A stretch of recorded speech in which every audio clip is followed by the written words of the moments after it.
एक दफा का जिक्र है कि गोल्डीलॉक्स नाम की एक छोटी सी लड़की जंगल के करीब रहती थी। एक दिन वो फूल तोड़ते तोड़ते जंगल के अंदर दूर निकल गई और उसे एक प्यारा सा घर नजर आया। दरवाजा हल्का से खुला था, इसलिए वो आहिस्ता से अंदर चली गई। अंदर मेज पर 3 कटोरे रखे थे जिनमें दलिया था।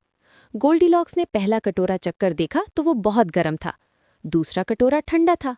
तीसरा कटोरा बिल्कुल ठीक था, तो उसने सारा दलिया खा लिया। फिर उसने 3 कुर्सियां देखीं।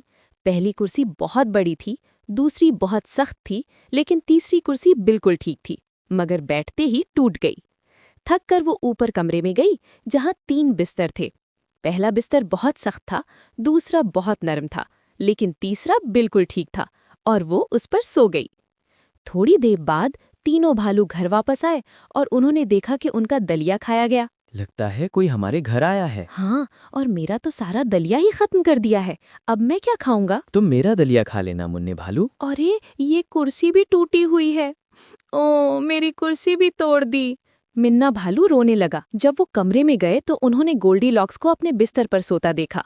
गोल्डीलॉक्स ने आंख खोली तो वो भालुओं को देखकर डर गई और फौरन भागकर जंगल से निकल गई और भागती भागती आखिरकार वो अपनी अम्मी से मिल गई। उस दिन के बाद उसने सीखा कि बिना इजाजत किसी के घर में जाना और चीजें इस्तेमाल करना गलत बात होती है।